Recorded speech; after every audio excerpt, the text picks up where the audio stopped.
എല്ലാവർക്കും നമസ്കാരം. എൻ്റെ പേര് ഷാങ്. വിളവണ മക്കാലത്തിലേക്ക് എല്ലാവർക്കും സ്വാഗതം. ഈ വീഡിയോ എന്ന് പറഞ്ഞു കഴിഞ്ഞാൽ ഒരു കാര്യത്തെക്കുറിച്ചാണ് കേട്ടോ. ഒരുപാട് ദിവസമായി സോഷ്യൽ മീഡിയ ഞാൻ ഒരുപാട് ദിവസമായി വീഡിയോ ചെയ്തിട്ടില്ല. ഒരുപാട് കാര്യങ്ങൾ തുറതുരാ വന്നപ്പോൾ ഒരു കാര്യം മാത്രമേ എനിക്ക് പറയാനുള്ളൂ. റോഡിലെ കുഴി ഉണ്ടെങ്കിൽ അത് സിസ്റ്റത്തിൻ്റെ പ്രശ്നമാണ്. മെഡിക്കൽ കോളേജിൽ ഉപകരണങ്ങളില്ലെങ്കിൽ അതും സിസ്റ്റത്തിൻ്റെ പ്രശ്നമാണ്. കെട്ടിടങ്ങൾ താഴെ വീഴുന്നു, സ്കൂൾ കെട്ടിടങ്ങൾ, അതും സിസ്റ്റത്തിൻ്റെ പ്രശ്നമാണ്. വൈദ്യുതി കമ്പി ഏറ്റ് കുട്ടികൾ മരിക്കുന്നു, അതും സിസ്റ്റത്തിൻ്റെ പ്രശ്നമാണ്. റോഡിൽ കുഴിയിൽ ആളുകൾ വീണ് മരിക്കുന്നു, അതും സിസ്റ്റത്തിൻ്റെ പ്രശ്നമാണ്. പെൻഷൻ കിട്ടുന്നില്ലെങ്കിൽ സിസ്റ്റത്തിൻ്റെ പ്രശ്നമാണ്. ശമ്പളം കിട്ടുന്നില്ലെങ്കിൽ സിസ്റ്റത്തിൻ്റെ പ്രശ്നമാണ്. അപ്പോൾ ഇതിനൊക്കെ പരിഹാരം എന്ന് പറയുന്നത് എന്താണ് ആ സിസ്റ്റം? ആരാണ് ആ സിസ്റ്റം നടത്തുന്നത്? ആരാണ് ആ സിസ്റ്റം കൊണ്ടുവന്നത്?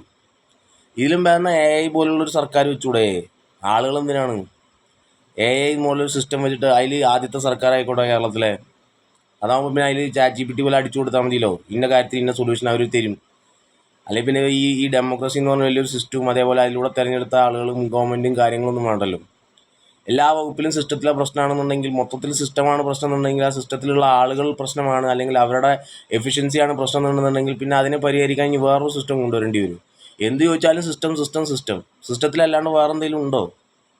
ഈ സിസ്റ്റം എടുത്ത് പ്രയോഗിക്കാൻ പറ്റിയിട്ടില്ലെങ്കിൽ പിന്നെ ആ കുട്ടിക്കുരങ്ങന്മാരെ റോട്ടിലിറക്കുക, കുറേ ചുടുചോറ് വാരിക്കുക, കുറേ സർക്കസ് കാണിക്കുക, പിന്നെ എന്തു പറഞ്ഞാലും വർഗീയത, സംഘപരിവാർ അജണ്ട, അത് ഇത് സംഘപരിവാറും വർഗീയത RSS ഇല്ലായിരുന്നെങ്കിൽ നിങ്ങൾ പെട്ടുപോയേനെ. കെട്ടണം ആലപ്പുഴയിൽ നിന്ന് സ്കൂളിൽ കെട്ടി വീഴുക, അതും സംഘപരിവാർ അജണ്ടയേക്കാം. അല്ലെങ്കിൽ വല്ല മണിപ്പൂരോ അല്ലെങ്കിൽ ഉത്തർപ്രദേശോ എന്തെങ്കിലുമൊക്കെ പറയ്, തുലനം ചെയ്ത് ജീവിതം ഏറ്റവും നന്നായി കുട്ടിച്ചോറാക്കി, എന്നാൽ അതിൽ ഏറ്റവും കൂടുതൽ പെരുമ കൊള്ളുന്നൊരു സമൂഹത്തെ സൃഷ്ടിച്ച് പ്രബുദ്ധയുടെ ഒരു ആലങ്കാരികതയും ഒരു ഇരട്ടത്താപ്പും വെച്ചുകൊണ്ട് മാധ്യമവും അതേപോലെ തന്നെ സാംസ്കാരിക നായകന്മാരും എല്ലാവരും കൂടി കൂട്ടിക്കുഴച്ച് കൊടുക്കുന്ന ദിവസേന ക്യാപ്സ്യൂൾ തിന്ന് മന്ദബുദ്ധികളായി കുറേ എണ്ണം മയക്കുമരുന്നിന് അടിമകളായി അങ്ങനെ ഒരു സമൂഹത്തെ നിലനിർത്തി കൊണ്ടുവന്ന് ഒന്നിനും കൊള്ളാത്തവരാക്കി പുറമേക്ക് പണിക്ക് അയക്കുക. പഠിക്കാൻ പോലെ ആളുകളില്ല സർവകലാശാലയിൽ. എന്നിട്ട് ആ സർവകലാശാലയിൽ കണ്ട പുകയടിച്ച് കയറണവൻ്റെയൊക്കെ പാട്ട് കൊണ്ടുവരിക. ഇതൊക്കെയാണ് നിങ്ങളുടെ സിസ്റ്റം. ഈ നവയുഗ സിസ്റ്റം എന്ന് പറയുന്നത് അധിക്ഷേപിക്കലും അതേപോലെ തന്നെ വിമർശനവും മറ്റുള്ളവരെ മാത്രം പോരാ, സ്വയം വിമർശനം എന്നുള്ളത് അത് ഉൾക്കൊള്ളാൻ കഴിയാത്തടത്തോളം തങ്ങളാണ് ഏറ്റവും മേന്മ കൂടിയവർ എന്ന് പറഞ്ഞുകൊണ്ട് ബാക്കിയുള്ളവരൊക്കെ പുച്ഛിച്ച് തള്ളുമ്പോൾ, മുന്നിൽ ഇങ്ങനത്തെ ഒരു അസംഭാവിക സംഭവങ്ങൾ നടക്കുമ്പോൾ, പിന്നെ പോയി സുംബ ഡാൻസ് കളിക്കുന്ന മന്ത്രിമാരുള്ളപ്പോൾ, വെളിഞ്ഞു കയറിയിട്ടാണ് കുട്ടി മരിച്ചുപോയെന്ന് പറയുമ്പോൾ, അതേപോലെ തന്നെ ആംബുലൻസിന് വഴി കൊടുക്കാണ്ട് ഒരാൾ മരിക്കപ്പെടുമ്പോൾ സമരം ചെയ്യുന്ന ഏറ്റവും നല്ല രാഷ്ട്രീയ ബോധമുള്ള, ഏറ്റവും നല്ല സാക്ഷരതയുള്ള കേരളത്തിൽ നിന്നുകൊണ്ട് തന്നെയാണ് നമ്മൾ ജീവിക്കുന്നത് എന്നത് ഓർത്ത് കോൾമയിര് കൊള്ളുക. ഇനിയും ഒരു 10 വർഷം ഇവരെ കൊണ്ട് തന്നെ ഭരിപ്പിച്ച് കേരളത്തെ ഇനിയും അടുത്തൊരു നവയുഗ കേരളമാക്കി മാറ്റുക എന്ന് മാത്രമേ എനിക്ക് പറയാനുള്ളൂ. വർഗീയതയും ജാതിയൊക്കെ പോയി കുറേ കാലമായി. നിങ്ങൾ ഈ ജീർണിച്ച കാര്യങ്ങളും വെച്ച് ഹിന്ദു മുസ്ലിം കളിച്ചുകൊണ്ടിരുന്നോളി.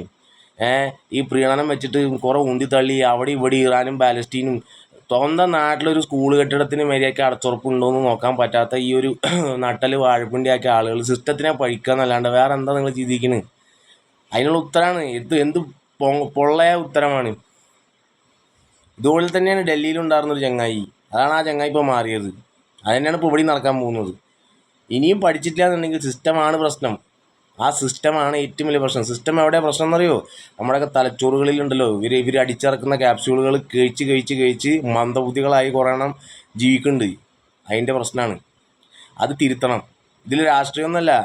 ജീവിക്കാനുള്ള സാഹചര്യങ്ങളും ജീവിക്കാനുള്ള മിനിമം ഗ്യാരണ്ടിയെങ്കിലും കിട്ടണമെന്നുണ്ടെങ്കിൽ മര്യാദയ്ക്ക് ബുദ്ധിയും തലച്ചോറുള്ള ആരെങ്കിലുമൊക്കെ ഭരിച്ചാൽ രക്ഷപ്പെടാം എന്ന് മാത്രം പറഞ്ഞുകൊണ്ട് ഈ സിസ്റ്റത്തിനെ വാഴ്ത്തിക്കൊണ്ടും പുകഴ്ത്തിക്കൊണ്ടും നിർത്തുന്നു. നന്ദി, നമസ്കാരം.